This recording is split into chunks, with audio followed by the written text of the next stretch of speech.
नमस्कार, आप देख रहे हैं दैनिक भास्कर उत्तराखंड उत्तर प्रदेश। मैं हूं आपके साथ सपना पांडे। आइए डालते हैं एक नजर उत्तराखंड उत्तर प्रदेश की खबरों पर। अल्मोड़ा में कांग्रेस का प्रदर्शन, प्रधानमंत्री और ईडी का पुतला दहन कर लगाया विपक्ष की आवाज को दबाने का आरोप। कांग्रेस सुप्रीमो सोनिया गांधी से ईडी की पूछताछ के विरोध में अल्मोड़ा में आज कांग्रेस ने प्रधानमंत्री व ईडी का पुतला दहन किया।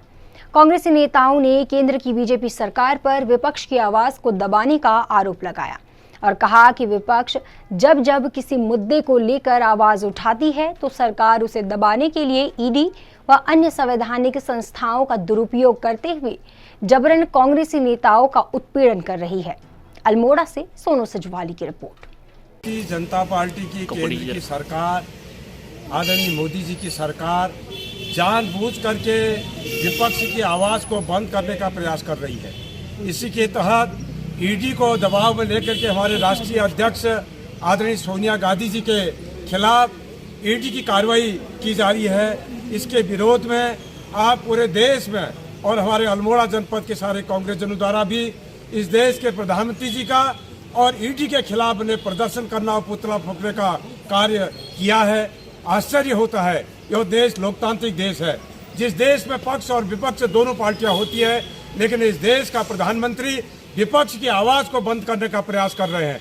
जब जब विपक्ष कोई आवाज उठा रहे हैं, ईडी के माध्यम से, इनकम टैक्स, सेल टैक्स के माध्यम से, तमाम मशीनरी के माध्यम से उनको दबाव में लेकर के उनको परेशान, उनका उत्पीड़न करने का काम किया जा रहा है। पहले आदरणीय राहुल गांधी जी का उत्पीड़न किया, आज आदरणीय सोनिया गांधी जी का ईडी के माध्यम से बार बार उत्पीड़न करने की कार्रवाई की जा रही है। इसलिए सारा कांग्रेस की एक आवाज है, न हम झुके थे न हम झुकेंगे और हम डट करके इसका मुकाबला करने को आदरणीय सोनिया गांधी जी के नेतृत्व में सारे कांग्रेसजन तैयार है। इसके विरोध में आगाह करने के लिए आज हमने ये विरोध प्रदर्शन अल्मोड़ा में किया है।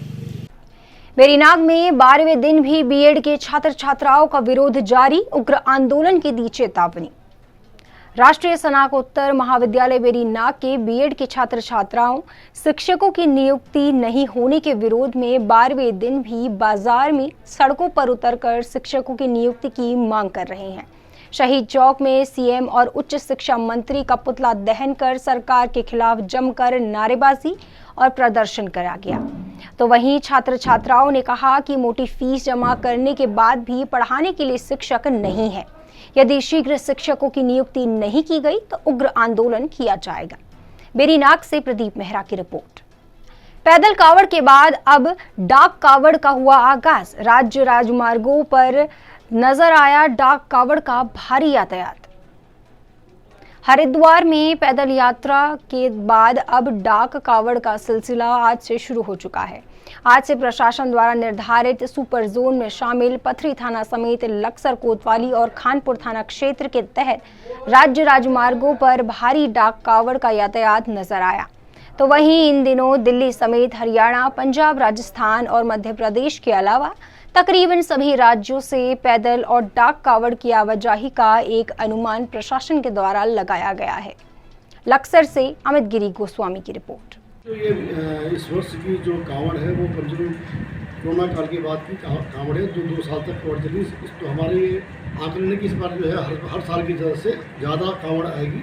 इसलिए एक जो कावड़ में एक सुदृढ़ पुलिस व्यवस्था की गई है और इस क्षेत्र में तो 100 आदमी 100-150 आदमी हमने नाइट और डे में लगाए हैं। जगह इसको क्षेत्र में 9 सेक्टर बांटा हुआ है और पूरा जो है जगह जगह का सेक्टर इंचार्ज जो है दरवाजे बना रखें, उनके साथ में सिपाही दे रखें, जो पूरी जगह जगह सिपाही खड़े करके अपने एक लाइन पे ही चलना पड़ेगा। ये जो लक्सर जो हमारा निकल रास्ता है, ये सिर्फ कांवड़ के आने के लिए है, जाने के लिए नहीं किया गया। जाने के लिए हाईवे किया गया। बाहरी राज्यों से आने वालों के लिए सत्यापन हुआ अनिवार्य। मूल थाने में सत्यापन रिपोर्ट नहीं होने पर होगी कार्यवाही। उत्तराखंड पुलिस प्रशासन ने प्रदेशवासियों की सुरक्षा को लेकर नए कदम उठाए हैं। इसके चलते पुलिस प्रशासन दूसरे राज्यों से आने वाले उत्तराखंड में किराए के मकान लेकर रहने वालों के लिए सत्यापन अनिवार्य कर दिया है। डीजीपी अशोक कुमार ने किराएदारों से शपथ पत्र लेने और गलत जानकारी देने वालों के खिलाफ मुकदमा दर्ज करने के निर्देश दिए हैं। इसके साथ ही किराएदार के द्वारा मूल थाने से सत्यापन रिपोर्ट या चरित्र प्रमाण पत्र भी प्रस्तुत करना होगा। के लिए पूरा वेरिफिकेशन भी होगा। क्या कुछ इसमें निर्देश है सर, कैसी कार्रवाई होगी? देखिए, हम सत्यापन अभियान हम पहले से करते रहे हैं। माननीय मुख्यमंत्री जी ने भी निर्देश दिए थे कि विशेष सत्यापन अभियान चलाया जाए। तो हमारा जो पिछला अनुभव है उसके बेसिस पर हमने ये नए डायरेक्शन जारी किए हैं। हमारा अनुभव दो तरह का रहा है। एक तो बहुत से लोग झूठी सूचना उपलब्ध करा देते हैं, तो इसलिए अब हमने कहा कि अब आप जो सूचना देंगे तो ऑन ओथ देंगे, यानी एफिडेविट में देंगे। अगर हमें झूठा एफिडेविट देंगे तो मुकदमा दर्ज कर देंगे। ठीक है। दूसरा जो है, बहुत से स्टेट्स ऐसे थे जहां हम भेजते थे वेरिफिकेशन का, किंतु वहां से रिपोर्ट बैक नहीं आती, जैसे बिहार है, बंगाल है, झारखंड है। तो फिर हम लोग कुछ, क्योंकि साल में 1 लाख के करीब वेरिफिकेशन कराते हैं लगभग, तो 1 लाख हमारे इतने आदमी तो हम जा नहीं सकते। तो हमने 2 काम किए हैं कि एक तो एफिडेविट मैंडेटरी कर दिया, दूसरा ये कि आप जो है अपने जहाँ के रहने वाले वहाँ के थाने से एक रिपोर्ट ले गए कि जो है आपका जो है पता जो दिखा रहे हैं वो सब सही है। अगर वो वेरिफिकेशन कर देंगे तो फिर हम उसमें मोबाइल नंबर भी लिखा होगा, अगर हमें डाउट होगा तो दोबारा पूछ लेंगे, तो हमारे लिए आसान होगा और साथ ही साथ सत्यापन भी सही से हो जाएगा। तो हमने पुलिस एक्ट में दिए गए प्राविधानों का सहारा लेकर के ये नए रूल्स और बनाए हैं।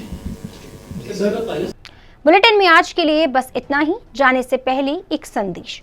कोरोना संक्रमण अभी खत्म नहीं हुआ है, तो इससे बचे रहने के लिए समय पर वैक्सीन लगवाएं, मास्क पहनें, सामाजिक दूरी का ध्यान रखें और बाकी खबरों के लिए देखते रहिए दैनिक भास्कर उत्तराखंड उत्तर प्रदेश।